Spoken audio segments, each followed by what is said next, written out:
Allahu Akbar, Allahu Akbar. Some of that growth specifically comes from inmates converting to Islam behind bars. Islam's known for having a particularly strong presence in prisons. Religion is important to inmates because it connects them to something bigger than their circumstance.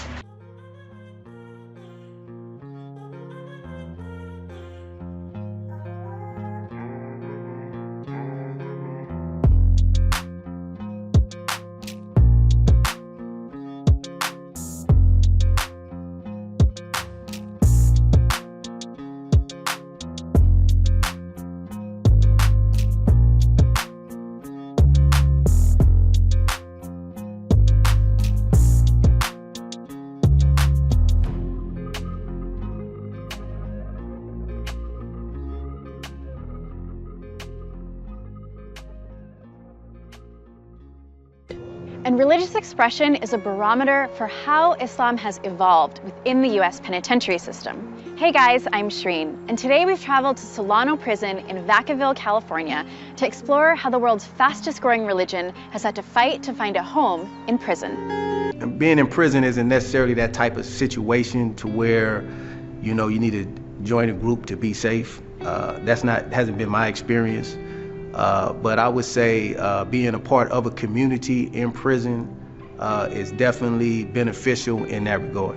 What he is really describing is support, and the support that incarcerated Muslims require is different than their free brethren.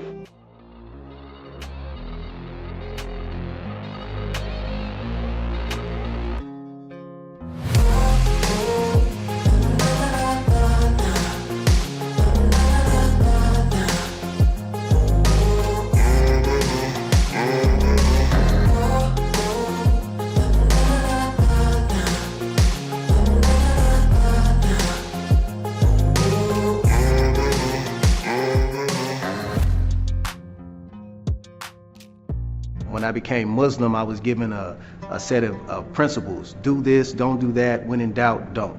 That's Jesse Burleson, who people here know as Hassani. He's been in prison for 31 years.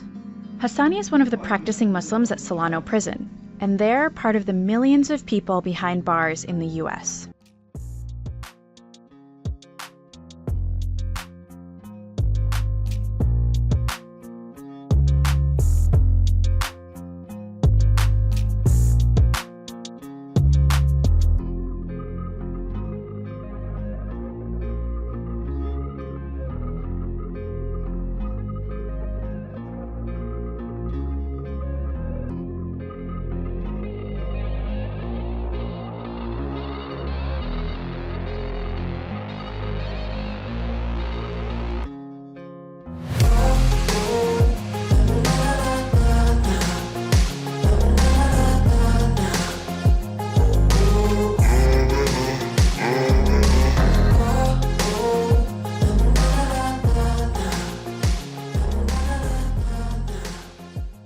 These inmates have figured out a way to infuse their faith into their sentences.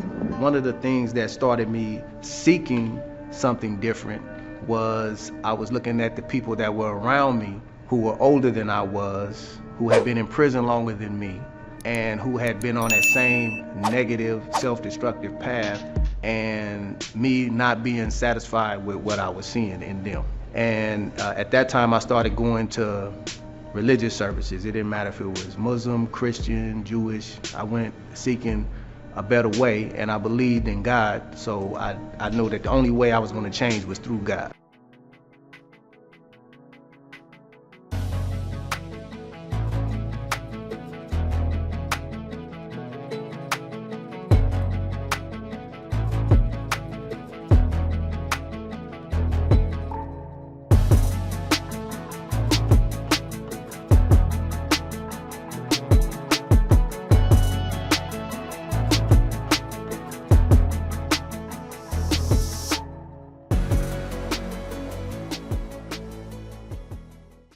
Religion is important to inmates because it connects them to something bigger than their circumstance. You have people who are here in prison and There are a lot of things you can't control, whether it's your eating, whether it's your living condition. It really helps human beings feel a sense of connectedness to something beyond what's right in front of them.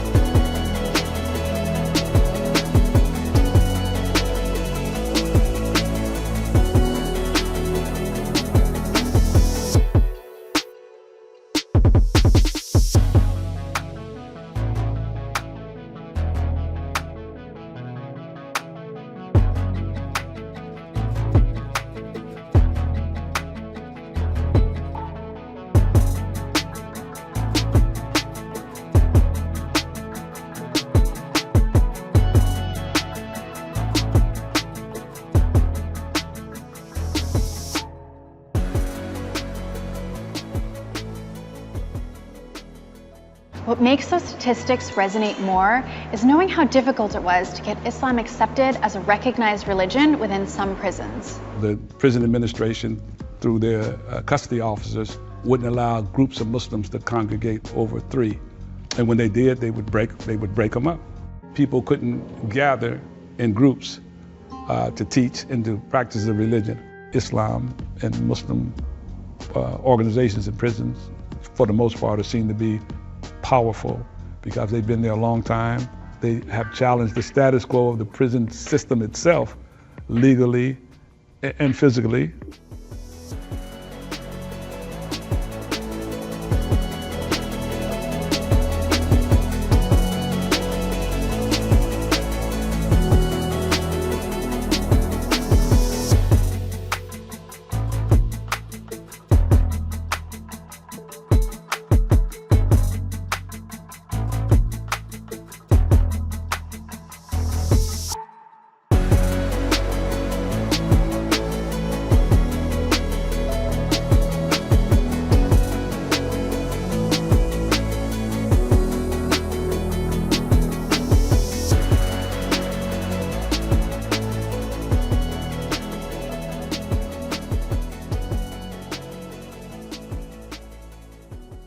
Some of that growth specifically comes from inmates converting to Islam behind bars. Islam's known for having a particularly strong presence in prisons. In fact, more people convert to Islam per capita than any other religion. Nationwide, Muslims make up 10 to 15% of prisoners. Ali even said he has 1 to 2 inmates convert to Islam monthly, though that's not his goal.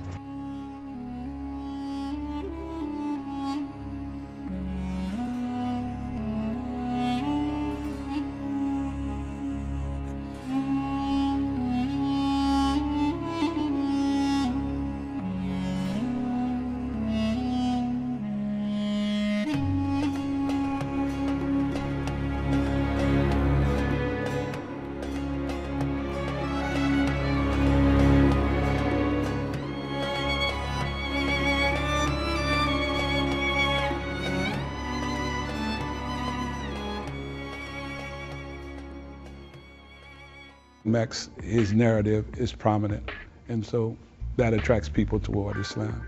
And then the reformative value that they find in that, the hope that it gives, that I can survive in prison. Malcolm survived in prison. So I think for me, that making the Hajj as one of my goals, primary goals, if I keep that as a primary goal, that I will be successful and not only stand on the path, but doing everything that I need to do in order to get off parole, save some money, and make the Hajj.